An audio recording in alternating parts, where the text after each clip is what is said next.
नमस्कार, जय हिंद साथियों। स्वागत है एक बार फिर से आपका। दोस्तों, आज हम बात करेंगे important questions for UPUMS, ESIC, NORCET, DSSB, SGPGMS के एग्जाम पॉइंट ऑफ व्यू से सबसे ज़्यादा महत्वपूर्ण क्वेश्चनों के बारे में आज हम बात करेंगे विथ रेशनल। दोस्तों, बता दूं, जो क्वेश्चंस है वो आपको देखने को मिलेंगे नए एग्जाम पैटर्न के अकॉर्डिंग, जिसमें एक ऑप्शन से ज़्यादा ऑप्शन से होते हैं, मल्टीपल चॉइस वाले क्वेश्चन देखने को मिलेंगे। साथ साथ में बहुत ही इंटरेस्टिंग क्वेश्चन जिसमें आपकी जो एनालिटिक थिंकिंग है वो भी बढ़ेगी। ऐसे क्वेश्चन सॉल्व करने पर आपके लिए ऐसे क्वेश्चन हम इस क्लास में लेके आए हैं। तो दोस्तों, बात करेंगे क्वेश्चंस की, लेकिन इससे पहले अगर आप इस यूट्यूब चैनल पर नए हैं तो चैनल को सब्सक्राइब जरूर कर लीजिएगा और बेल आइकन पर क्लिक करना बिल्कुल ना भूलें। दोस्तों, साथ साथ में क्लास को शेयर भी जरूर करें और कमेंट करना बिल्कुल ना भूलें। बात करते हैं फर्स्ट क्वेश्चन की। तो फर्स्ट क्वेश्चन है, after the nurse instruct a group of school teachers about the seizures, the teachers role play a scenario involving a child experiencing a generalised tonic clonic seizure, which action when perform first indicate that the nurse teaching has been successful. तो दोस्तों, questions ये पूछ रहा है कि जो seizures की activity होती है उसमें सबसे पहले हमें कौन सा एक्शन लेना चाहिए जैसे ही सीजर्स की एक्टिविटी हम देखते हैं तुरंत। तो दोस्तों, ऑप्शन फर्स्ट है ask the other client what happens before the seizure. Option second, move the child to the nurse office for privacy. Option third, remove any nearby object that could harm the child. Option fourth, place a padded tongue blade between the child's teeth. तो दोस्तों, आपको पता है कि जैसे ही seizures की activity किसी में हम चाइल्ड में या अडल्ट में देखने को मिलती है तो सबसे पहला हमारा काम रहता है कि जितने भी हार्मफुल ऑब्जेक्ट है नियर बाई चाइल्ड या अडल्ट क्लाइंट के, वो हमें रिमूव करने चाहिए, वहाँ से हटा देने चाहिए। तो option third is correct answer. बाकी बाद में अगर पेशेंट टंग बाइट करने की स्थिति में है तो हम सब बाद में करेंगे कि पेडेड टंग ब्लेड है वो टीथ के बीच में दे दें, जिसकी वजह से टंग बाइट को हम प्रिवेंट कर सकते हैं। फिर बात करते हैं नेक्स्ट क्वेश्चन की। नेक्स्ट क्वेश्चन है, when teaching an adolescent with a seizures disorder who is receiving a valproic acid, the nurse should instruct the client to immediately report which sign or symptom to the healthcare provider। दोस्तों, वाल्पोरिक acid एक ऐसी tablet है या drug है जो कि seizures activity scissor disorder में हम देते हैं। तो दोस्तों, वाल्पोरिक एसिड का तो हमें ऐसा कौन सा साइन एंड सिम्टम है जो देखते ही तुरंत हेल्थ केयर प्रोवाइडर को इन्फॉर्म करना चाहिए। तो ऑप्शन फर्स्ट है डायरिया, ऑप्शन सेकंड है loss of appetite, option third है जॉन्डिस और ऑप्शन फोर्थ है सोर थ्रोट। तो दोस्तों, बता दूं, जो इसका करेक्ट आंसर है वो है जॉन्डिस, क्योंकि जॉन्डिस में जैसे ही अगर पेशेंट वाल्पोरिक एसिड ले रहा है और हमें जॉन्डिस देखने को मिल रहा है, मीन्स उस लीवर टॉक्सिसिटी हो गई है ड्यू टू वाल्पोरिक एसिड टेबलेट की वजह से या ड्रग की वजह से, तो हमें तुरंत इन्फॉर्म करने देना चाहिए हेल्थ केयर प्रोवाइडर को। दोस्तों, बाकी रेस्ट ऑफ डायरिया रिलेटेड नहीं है वाल्पोरिक एसिड से। लॉस ऑफ एपेटाइट हमें देखने को नहीं मिलती है, जबकि वाल्पोरिक एसिड अगर टेबलेट या ड्रग चल रही है तो इंक्रीज एपेटाइट हमें देखने को मिलती है। साथ में सोर थ्रोट का कोई भी रिलेशन नहीं है। तो option third is correct answer, rest are the incorrect answer. फिर बात करते हैं नेक्स्ट क्वेश्चन की। नेक्स्ट क्वेश्चन है, A 3-month-old infant with a meningococcal meningitis has just been admitted to the pediatrics unit. Which nursing intervention has the highest priority? तो दोस्तों, एक 3 month old infant है जो मेनिंजोकोकल मेनिंजाइटिस को लेकर हमारे पीडियाट्रिक यूनिट डिपार्टमेंट में एडमिट हुआ है। तो सबसे पहले हाईएस्ट प्रायोरिटी नर्सिंग की क्या रहेगी, इंटरवेंशन क्या रहेगा। तो ऑप्शन फर्स्ट है instituting droplet precautions, option second administering acetaminophen, option third obtaining history information from the parents, option four orienting the parents to the paediatrics unit. तो दोस्तों, जैसा कि आपको पता है कि जैसे ही मेनिंजोकोकल मेनिंजाइटिस का केस आ गया तो हम ड्रॉपलेट प्रिकॉशंस को फॉलो करते हैं और option first is correct answer. बाकी एसिटामिनोफेन्स हम फीवर में देते हैं। अगर कोई मेनिंजोकोकल मेनिंजाइटिस के पेशेंट को फीवर है वो तो हम एसिटामिनोफेन एडमिनिस्टर करते हैं, वो सेकेंडरी थिंग्स है। लेकिन जो सबसे फर्स्ट हमें जो नर्सिंग इंटरवेंशन करना चाहिए वो इंस्टीट्यूटिंग ड्रॉपलेट प्रिकॉशंस हमें फॉलो करना चाहिए। फिर बात करते हैं नेक्स्ट क्वेश्चन की। नेक्स्ट क्वेश्चन है, during the acute stage of meningitis a 3-year-old child is restlessness and irritables, which intervention would be the most appropriate to the institute।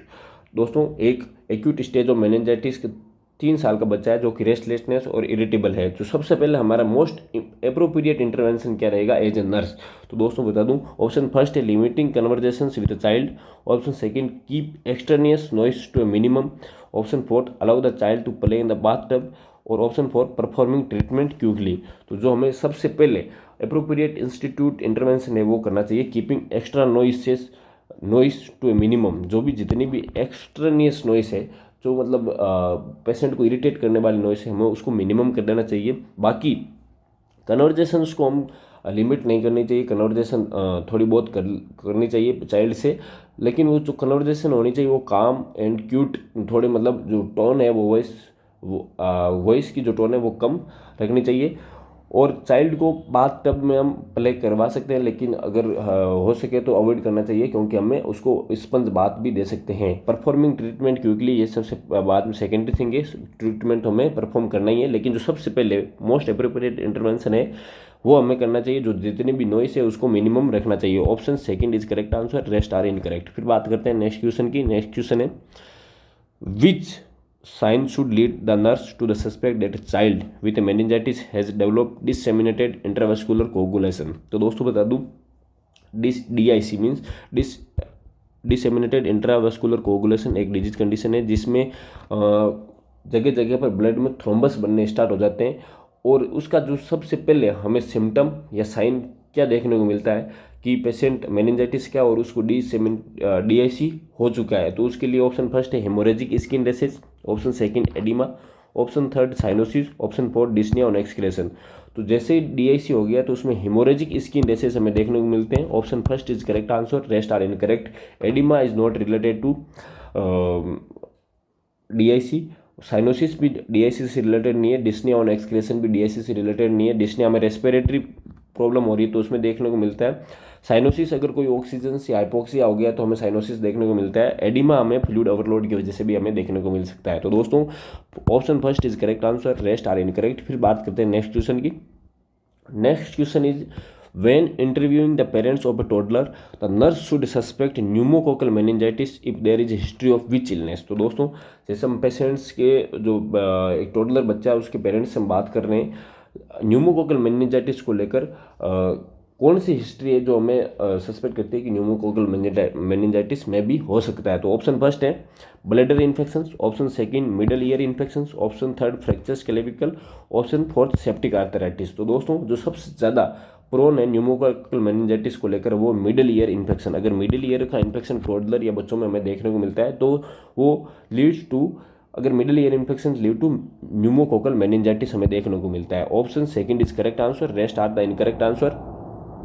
अगर बच्चे में ब्लैडर इन्फेक्शन देखने को मिलता है मीन्स इकोलाई की जो इन्फेक्शन हो रखा है वो इकोलाई का हो रखा है। अगर क्लेविकल फ्रैक्चर है तो अगर क्लेविकल फ्रैक्चर है तो क्लेविकल फ्रैक्चर में स्टेफाइलोकोकस ओरियस, या क्लेविकल फ्रैक्चर में बोन की जो हमें सबसे ज़्यादा इन्फेक्शन देखने को मिलता है वो स्टेफाइलोकोकस ओरियस की देखने को मिलता है। सेप्टिक आर्थराइटिस में स्ट्रेप्टोकोकाई हमको इन्फेक्शन देखने को मिलता है। तो option second is correct answer, rest are the incorrect answer. फिर बात करते हैं नेक्स्ट क्वेश्चन की।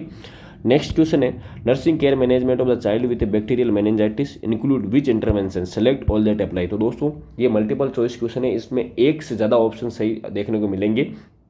आजकल ऐसे क्वेश्चन हर एग्जाम में पूछने को लग गए, चाहे राजस्थान का एग्जाम हो चाहे ऑल इंडिया लेवल का एग्जाम हो, सब में आपको मल्टीपल चॉइस क्वेश्चन मीन्स एक से ज़्यादा ऑप्शन सही वाले क्वेश्चन आपको देखने को मिल रहे हैं। तो दोस्तों एक नर्सिंग केयर मैनेजमेंट करना है चाइल्ड विद बैक्टीरियल मेनिंजाइटिस का, तो सबसे पहले select all that apply.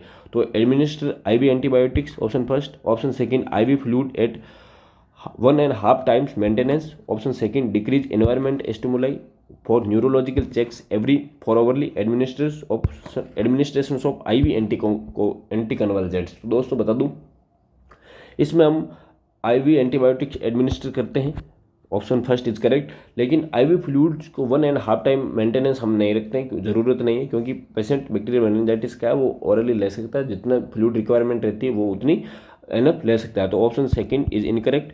Decrease environmental stimuli, हमें इन्वायरमेंटल स्टिमुलाई उसको डिक्रीज करना चाहिए। बैक्टीरियल मेनिंजाइटिस का पेशेंट है वो ऐसे ही इरिटेबल रहता है, ICP भी बढ़ जाता है कभी कभी उसकी वजह से, जो जितने भी इन्वायरमेंटल स्टिमुलाई है हमें उसको डिक्रीज करना चाहिए। Neurological checks every 4 hour, neurological examination करना चाहिए, कहीं पेशेंट न्यूरोलॉजिकल डेफिशिएट में नहीं जा रहा है, कोई neurological disorder due to bacterial meningitis को तो नहीं देखने को मिलता है, वो हमें एवरी 4 hourly चेक करना चाहिए। तो option fourth is correct answer. Administer IV anticonvulsants का कोई रोल नहीं होता है जब तक कोई सीरियस एक्टिविटी नहीं हो गई है।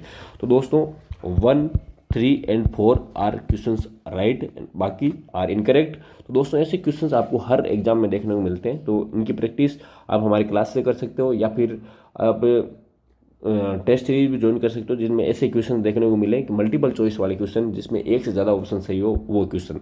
तो दोस्तों अगर अभी तक आपने इस क्लास को शेयर नहीं किया तो क्लास को शेयर जरूर करें।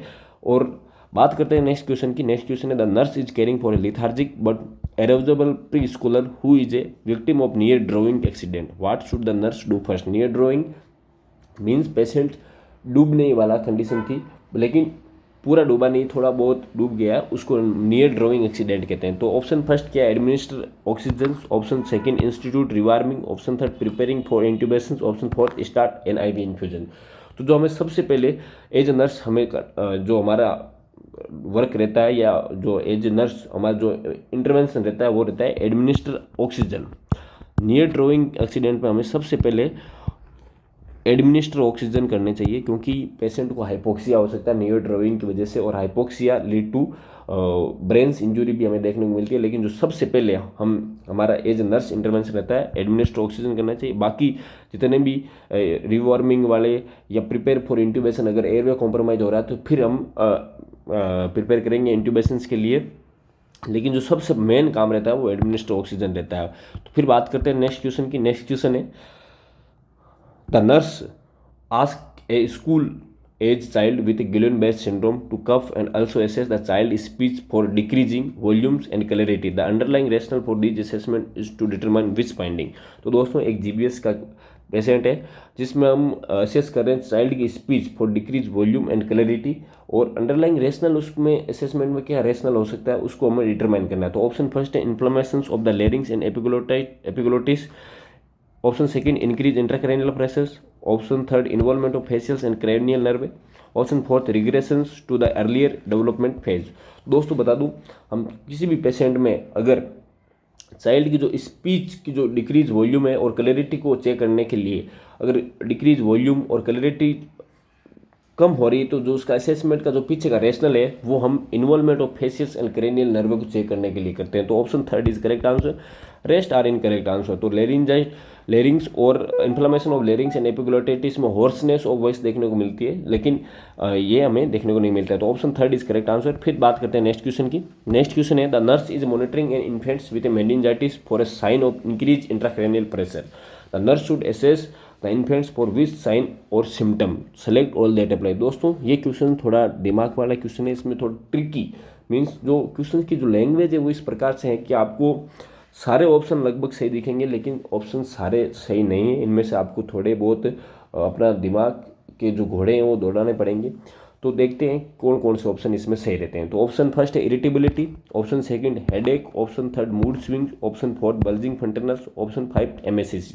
तो दोस्तों आपको जो क्वेश्चंस के जो ऑप्शन देखने को मिल रहे हैं वो आप ऐसे सोच रहे होंगे कि ICP अगर बढ़ गया है तो हमें सारे सिम्टम या ये जो ऑप्शन है वो हमें देखने को मिलते हैं। तो दोस्तों बता दूं जो क्वेश्चन की लैंग्वेज उसमें इन्फेंट्स लिख रखा है, ये सबसे हमें देखना है कि क्वेश्चन की लैंग्वेज क्या है। हम सीधे ही जाते हैं कि उसमें ऑप्शन में ढूंढते हैं कि कौन सा ऑप्शन सही होगा, लेकिन लैंग्वेज नहीं पढ़ते हैं जिसकी वजह से काफ़ी क्वेश्चन हमारे गलत होते हैं। तो लैंग्वेज में क्या पूछ रखा है, infants not child not adolescent. तो दोस्तों इन्फेंट्स के अकॉर्डिंग हमें सोचना है कि इन्फेंट्स एक चाइल्ड है जो कि ICP मॉनिटरिंग के लिए हमें साइन को मॉनिटर करना है। तो ऑप्शन फर्स्ट इरिटेबिलिटी हमें देखने को मिलती है इन्फेंट्स में, option first is correct. Headache, तो हेडेक दोस्तों अगर एडोलसेंट है या स्पीकिंग ये जो कम्युनिकेट कर सकता है चाइल्ड, जो बता सकता है कि मेरा सर दर्द हो रहा है, उसके लिए ये ऑप्शन सही है, लेकिन इन्फेंट्स के लिए हेडेक सही नहीं। तो option second is incorrect. Mood swing भी इन्फेंट्स बता नहीं सकता कि मूड स्विंग अभी हैप्पी है थोड़ी देर बाद में खुश हो जाएगा, मूड स्विंग से रिलेटेड भी हम इन्फेंट्स को नहीं कह सकते, इन्फेंट्स में मूड स्विंग का कोई मतलब नहीं होता है। बल्जिंग फंटनल्स हमें इन्फेंट्स में देखने को मिलते हैं, और MSCs उल्टियाँ अगर पेशेंट को हो रही है तो हम देख सकते हैं कि उसका ICP बढ़ा हुआ है। तो दोस्तों ये थी आज की कंप्लीट क्लास। अगर क्लास अच्छी लगी हो तो क्लास को शेयर जरूर करें, और अगर आपको जो पढ़ाने का तरीका वो अच्छा लगा हो तो सब्सक्राइब जरूर करें और बेल आइकन पर क्लिक करना बिल्कुल ना भूलें। दोस्तों कमेंट में जरूर बताएं कि आपके इनमें से कितने क्वेश्चन सही हुए हैं। Thank you very much.